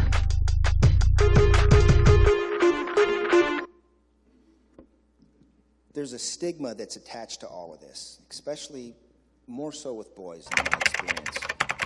And that stigma is, hey, it's embarrassing that this happened to me. It's embarrassing that I got duped. It's embarrassing that I sent a photo to somebody, okay? And that's why we repeat. Have an adult that you feel comfortable talking to, but you gotta tell somebody. 40% don't tell anybody if they have an uncomfortable experience online, no matter what that may be. And some of this stuff is pretty serious, okay? So having these talks and getting comfortable about it, saying, hey, you know, this could have happened to anybody. This doesn't put that stigma, this doesn't make you weak, it actually makes you strong because you're able to face this and tell us, here's what happened. But the point was being made is it's going to continue to happen because they're relying on you not to tell, okay? Another issue in there, we were talking about grooming before. I give them a list of red flags, and one of the biggest red flags, because in order, and this leads into that circle of influence as well, in order for a predator to make inroads and building rapport with your child, they've got to break their support network away, okay?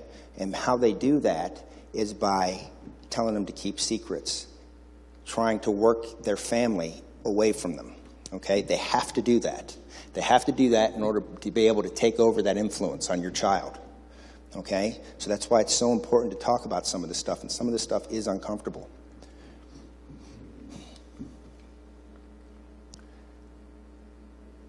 This right here was another video that we were supposed to show before, and the geotagging was supposed to be right here, but it's a program.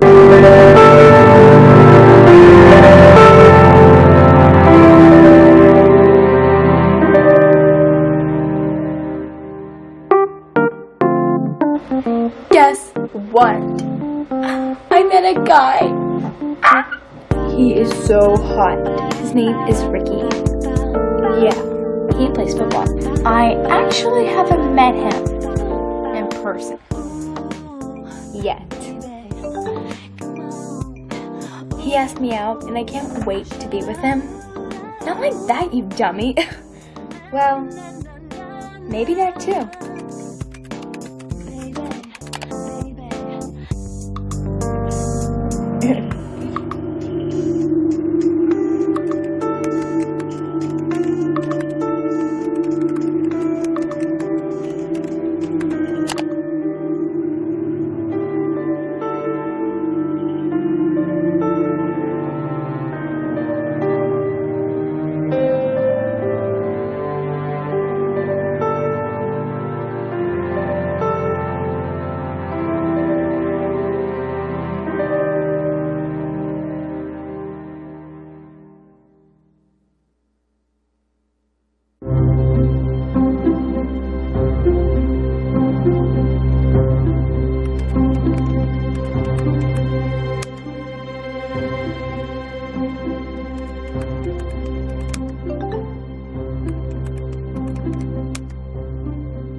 They keep on going back to that 1 in 7.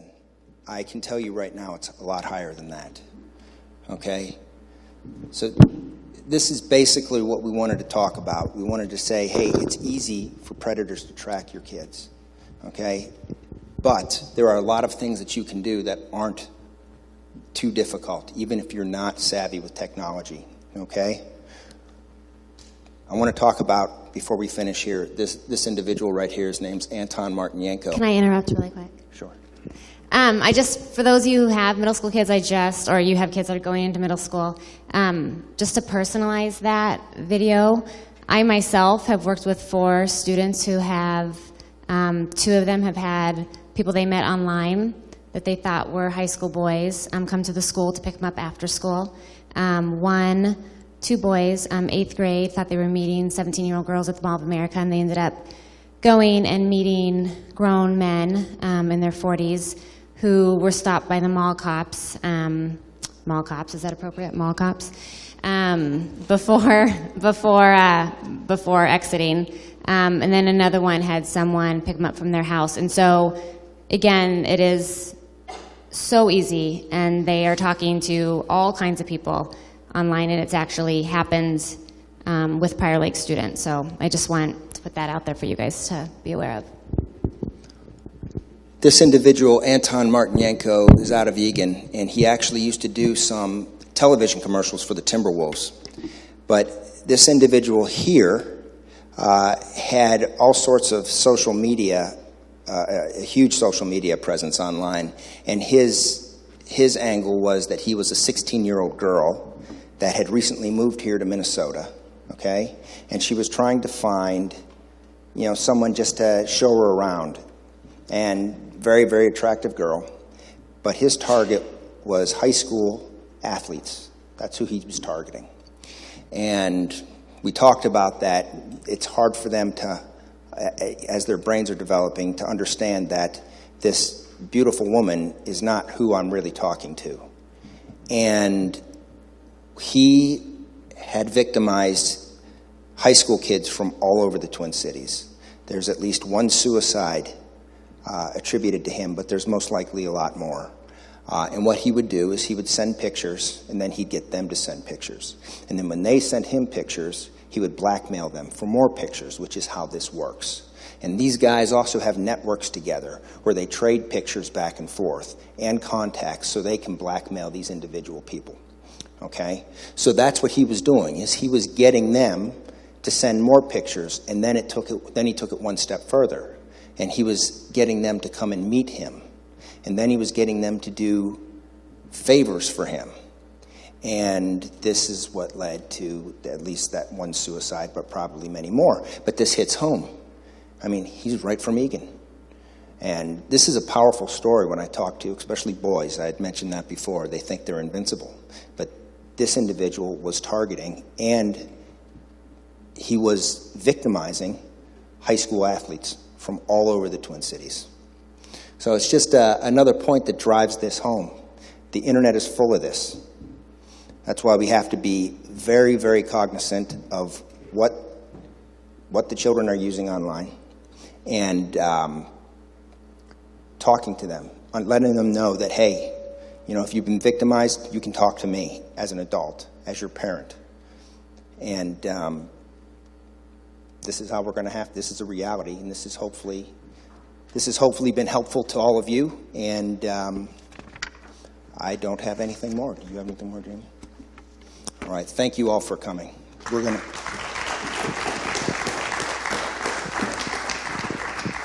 Okay, we're going to open it up for some questions if anyone has any questions, and before we get to that point, we'll bring Chief Elliott, Sheriff Hennon, Bruce Simon, Joey Cans, Matt, Jamie, I'll be up here for questions. Just want to point out also, lady to my right, your left is Georgianne. She is the Savage Crime Prevention Specialist. I want you to give her a round of applause because she set this whole thing up. So thank you, Georgianne. Appreciate it. And she does have she will have a microphone. So if anyone has any questions, please feel free to go ahead and fire away to anybody up at the panel.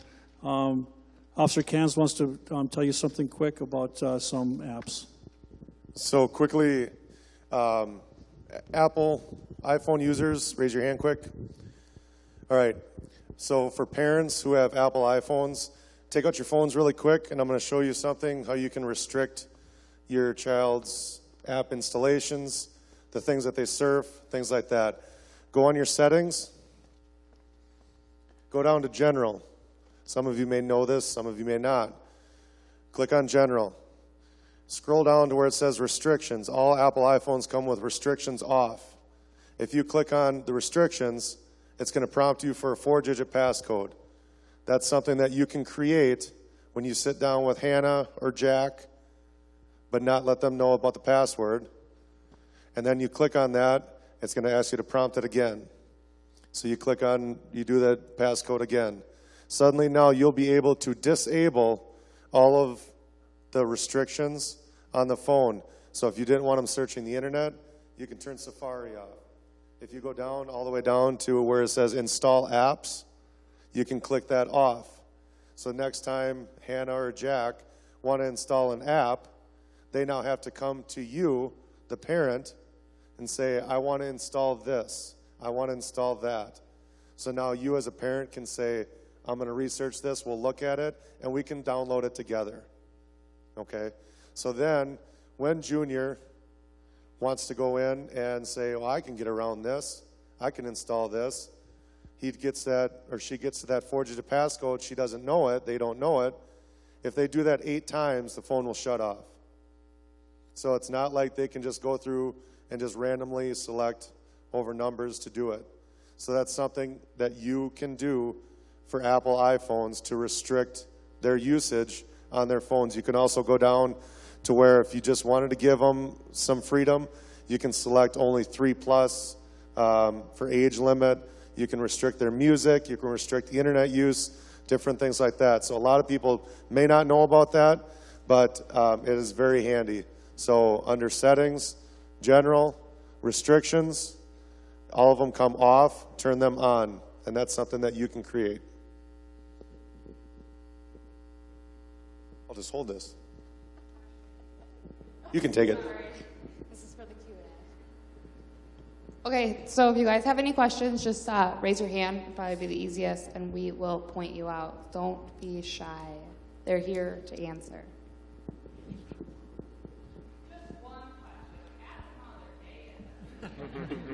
I will tell you this, training last year, Snapchat is based in Canada. 6 billion with a B, 6 billion pictures were downloaded to their server. That's a lot. And those are all saved by Snapchat, which makes it very difficult because they are out of Canada for United States law enforcement to work with Snapchat or other applications because they care about your money. They care about money, the advertising. All right? Your graphic photograph that was sent, they're not too concerned with that. So it's very difficult for law enforcement, I think.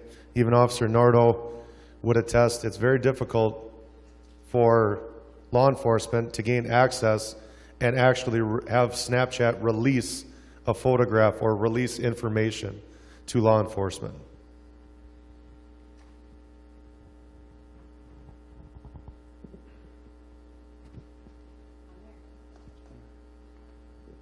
As for the county attorney, you mentioned that you don't want to prosecute these cases where a teenager is sending explicit pictures to their friends or videos.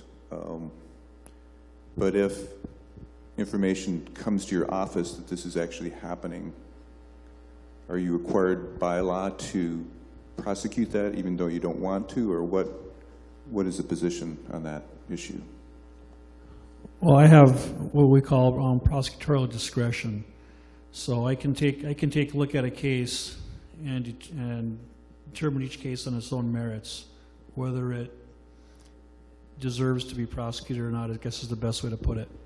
So something could technically be against the law, and I could still use my prosecutorial discretion and choose not to charge something. That's when you heard me talk in the video that I played on the screen when we were investigating that Shakopee case. I kind of went into a little bit about what goes into those decisions. What was the photograph? Was the photograph consensual or not consensually taken? What's the age of the person in the photograph? What's the age of the person who received it? Was it distributed? I take into account the person who sent it could technically be charged. The 14-year-old girl who sends the image to her 16-year-old boyfriend could be charged with distribution of child pornography.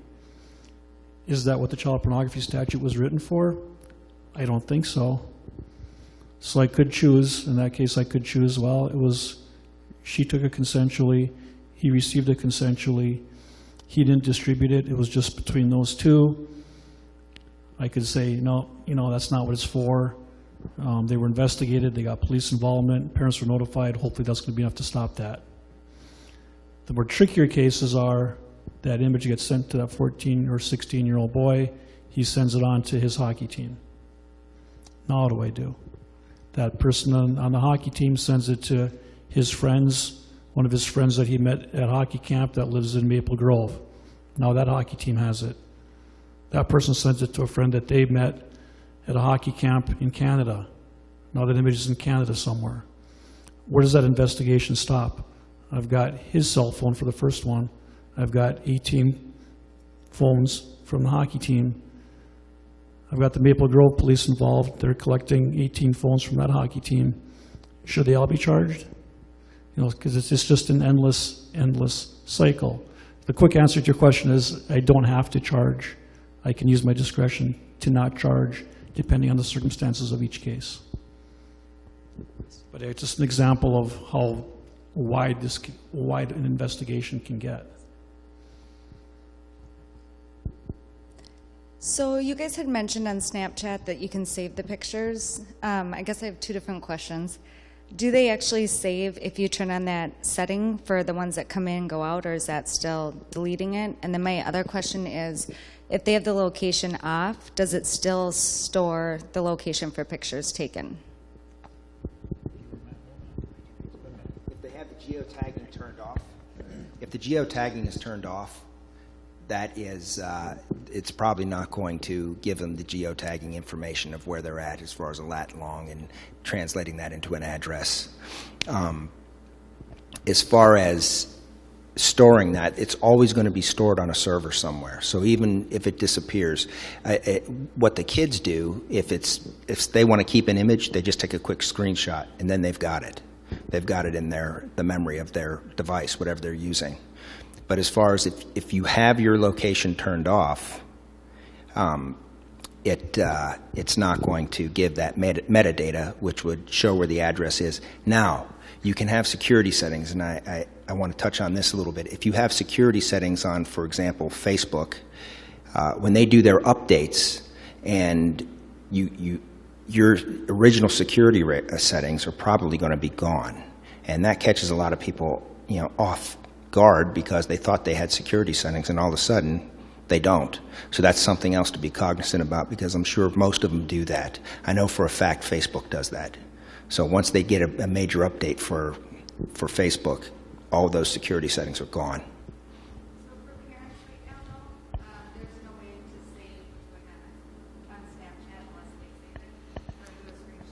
No, when you take a Snapchat picture, that is not saved to the camera roll. It's saved to Snapchat itself. There are apps that GoSnap, SnapSave, that will allow you to take a screenshot of the image, and without notifying the person. Snapchat, you send an image, that person takes a screenshot of it, it notifies the person that a screenshot was taken of it. But there are apps out there. There's a lot of apps that have come and gone throughout the time, and that's why I know Matt was talking about we're 2 steps behind in a lot of this stuff, and that's just, it's going to continue to be that way. With the amount of people here, I applaud you for coming, but there are over 2,700 kids in this school. More than that, there's going to be over 3,000 next year. So of that group, there's going to be quite a few that are not as knowledgeable. So we just try to do the best job that we can about that. But it's like we're never going to be on the same page as any app, just because there are so many that come out every single day. So I think the two-question thing is kind of common. I've got two, and they're kind of completely different. The first one is, we recently in our house had someone on the internet convince one of our kids to send them a text message that they've never met before. And of course, when I go and Google this phone number, it turns out it's a 43-year-old man. So I'm hoping maybe you could speak to what kind of exposure she may have exposed herself to with this situation. Like maybe what he could find out from getting text messaging from her, like her phone number now he's got, and the ability to contact her, and that kind of thing. Well, if he has her phone number, he's got her phone number, okay? Depending on what she's chatting with him, he may be able to get an IP address, okay? How far has this gone? Has she just texted? I have a parental monitoring app, so it went once. Okay, so he probably doesn't have a whole lot of information Right. so far. But this is their way in, and then they'll start trying to pull some of that information, send me a picture.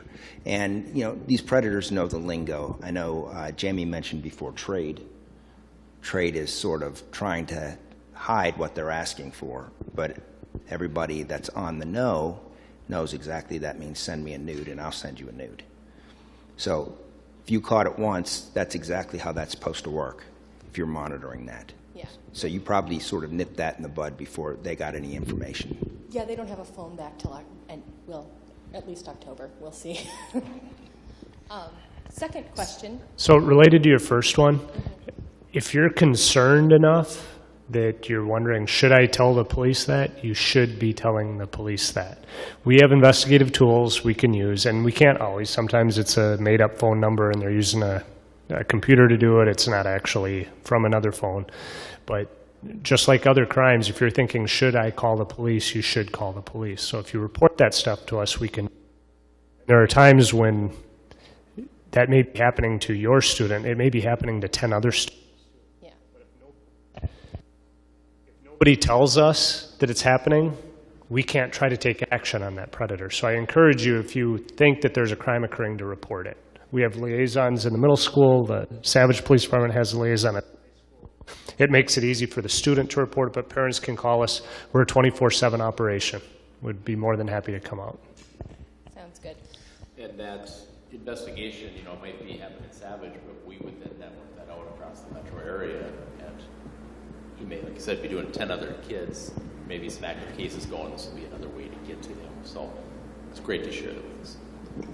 So then my other question kind of goes to the county attorney. So in your hypothetical situation with the hockey team, where the student sends it out to all of his co-players, say your kid is one of the players who receives it, what's our best response in that? Like, my son comes home and says to me, hey Mom, I got this text message today that I know I'm not, because we have really strict rules in our house and they know we look at their phones. So he's going to come to me and say, I got something today I'm not allowed to have. What do I do? Is that where I start calling the police? Do I call the school social worker? Do I? Absolutely call law enforcement. And this kind of ties into the question I answered before.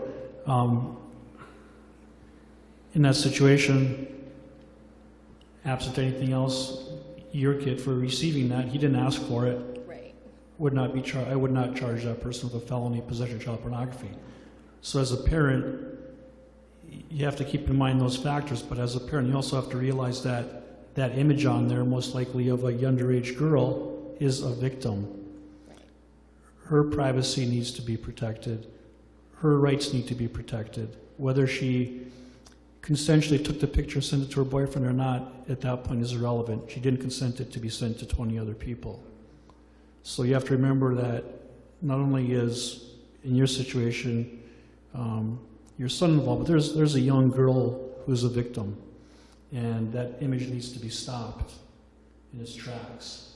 Like I said, it's out there now, it's going to be out there forever, but we can minimize it. Yeah. So absolutely contact the police, because you have to remember, on the other end of that is a victim, a young girl victim. Hi. First of all, thank you for being here tonight and educating all of us on this topic. The guy in the end made a good point about how many students we're going to be having in the high school next year. What are we doing on a prevention level with students? I think it's great to have this with parents, but are you also going into the schools and educating the children on these matters? Well, that's part of what the whole NetSmarts program is about. And at the middle schools, we're using NetSmarts to try to educate the kids on what to look for, those red flags, find the adult that you trust, giving them stories that are realistic stories that they can relate to. Because, like I said before, they have that mentality, hey, it's not going to be me. I'm a boy. This only happens to girls. We're pretty blunt. And a lot of this education also goes on in the social worker's office as well. And there is a wealth of information that comes out. Children are often more willing to talk to the social worker than they are to talk to a law enforcement officer. And that's where Jamie and I work together, and it's an ongoing process. So they're getting classroom education, but they're also in their meetings with their social worker, with their counselor, getting additional education on top of that. Is it only occurring in the middle school, though? I have a son in the high school now, and I think it's very prevalent in that age group, and even more so than I thought it could be. The cases I've been in that were referred to my office recently are high school students. And as far as education, I'm going to be trying to put on pretty much the exact same program you saw at assembly in the high school. I would love to do that. And I'm going to be trying to be working with the administration of the high schools in the whole county to try to put this on for the students themselves. It's really tough for the schools to set aside 2 hours for us to do that, but that's what I'm going to be working on. I know what dealing with the high school students, what I see and hear is not so much all these different apps that was on a handout. Is I see Snapchat as a big one, and a new issue called Sarah Hop. That's another one coming up from within the high school ranks, but I know Matt, I applaud him so much because, quite frankly, when these kids are learning so young at the middle school level, by the time they get to high school, they're already 5 steps ahead of me. So I have to try to work hard to figure out what they're doing. I deal with a lot of boyfriend-girlfriend breakup, and there are pictures from 3 years ago when they were in 7th grade and 6th grade and things like that. So I find that it's starting younger and younger, and that scares me a lot. But I talk to a lot of juniors and seniors, whether or not they tell me, whether or not it's more secretive. Juniors and seniors seem to be shying away from apps besides Snapchat, whereas the younger generation coming up are more into these apps and experimenting and trying different things like that. It's kind of like they're getting their education through social media as they get older, realizing this app does nothing for me anymore. It was fun when I had a sleepover and 5 of my friends were over and we created a fake account, whatever, things like that. So, but it's just, the more education we can get towards younger students, I think, too, the better off we're going to be. But I would love to sit with the panel and do a presentation for the high school kids. So, yeah. My name is Bruce Simon. I'm a captain with the Savage Police Department. One of my duties is to manage the predatory offender program. And I mean, the key thing to remember with all these people that are registered predatory offenders is every one of them has been convicted of a crime. And it's not until that happens that they have to be a registered predatory offender. There's plenty of people out there who have committed crimes that have never been caught, that have never been charged. The victims never came forward.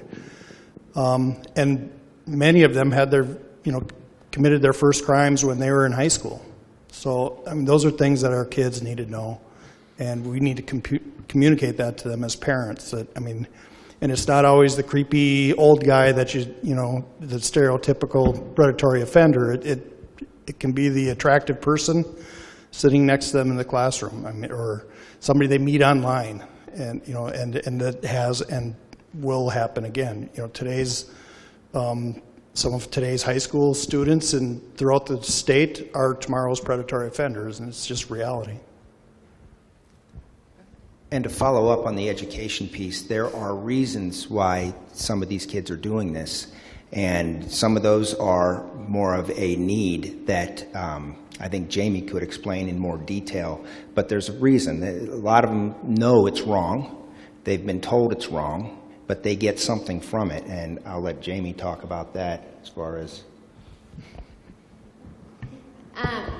Yeah, I was going to say, for the middle school, we do as a guidance department, we pull all the girls and we pull all the boys, and we have a very aggressively frank, uncomfortable conversation with the collective grouping of them. Obviously, we tailor it down at TIJ for 6th grade, but for 8th, we're pretty blunt with regards to the whys and the whats. And for girls, it's a lot of empowerment that we try to put into it, and self-esteem and self-concept. And I think as they get older, the kids that I still continue to see, they do shy away from it because I think they start to develop that sense of self, and the self-esteem increases, and they start to realize that they're worth more than what their body projects. And so we do a lot of that. And then with boys, we do a lot of education on why would these girls be sending them those photos. And we use the example a lot of if there's someone in a wheelchair, it's very evident that they have something going on, and we don't try to manipulate or capitalize off of that. But for young girls, and I keep using the girls-boy example because that's the primary that we have taking place, they're not seeing the inside of what may be going on with that female. And so we do a lot of that education with the boys, that kind of touchy-feely kind of stuff, and they get it. And we have a lot of then self-reporting that happens after those talks. They'll bring down their phones and say, here we go, can you delete this? 9th grade, I'd still say they're still in that excitement phase of it, but they do start to get it. And I think that has to do more with that social-emotional piece as far as just the internal growth that's taking place, and then the education from parents and whatnot. But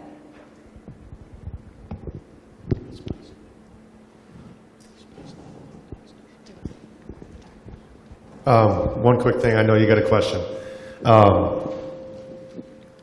Also, to pay attention, I know a lot of kids get on the bus and things like that. Working in the high school, I've seen so many dress attires that I just question how they left the house, knowing what they're wearing and how their parents. I understand fashion. I have 2 daughters.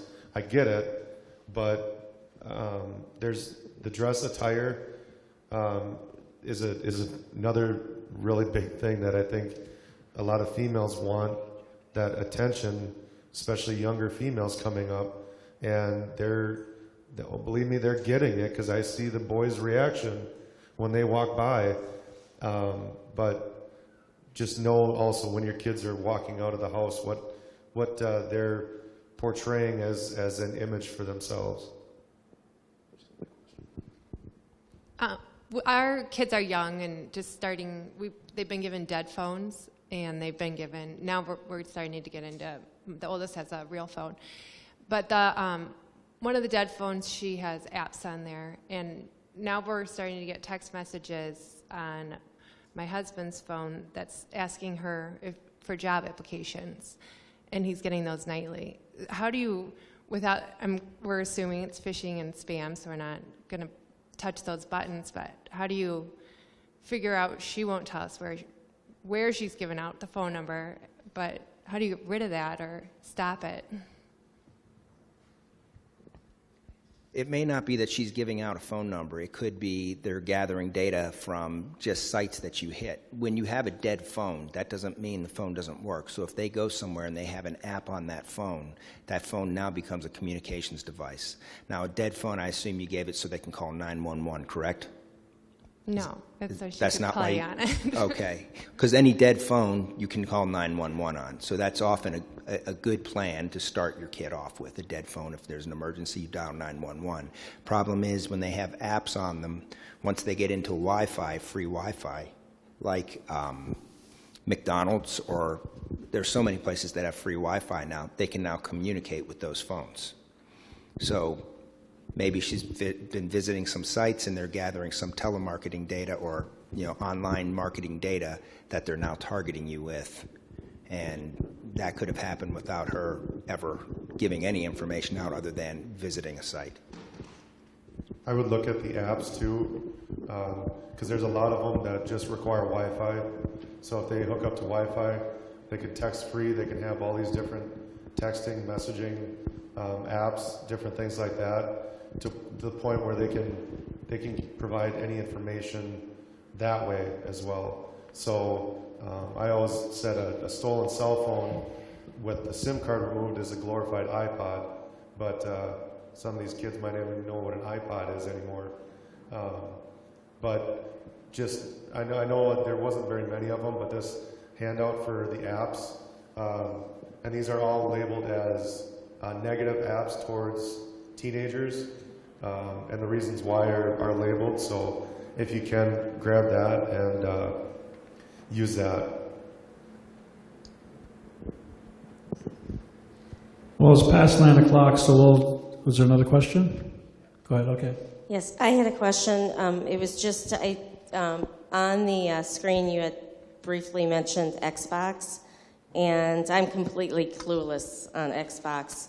My son apparently talks to his friends on the Xbox because the friend lost his cell phone, so he does not get a cell phone, and they don't have a landline. And so I'm wondering what concerns should I be watching for on the Xbox? Is it the exact same thing as a phone? I don't know anything about it. Xbox, so gaming, Xbox, PlayStation, they connect via your home Wi-Fi, and that's how people can play from different states and things like that. So those, you don't get as many negative feedback, I guess, from gaming type, but it's still there. You don't know who you're playing. You don't know the person you're talking to unless it's somebody that actually has the same Xbox game. They tell them this is my username, and then they communicate that way. But that's all being fed off of your home Wi-Fi. And if they took the council to another person's house, it's fed off of their Wi-Fi. So it's all just based on your home Wi-Fi system. Okay. Thank you.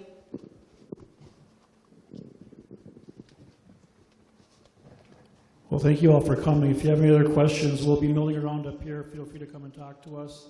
Thank you for your attention.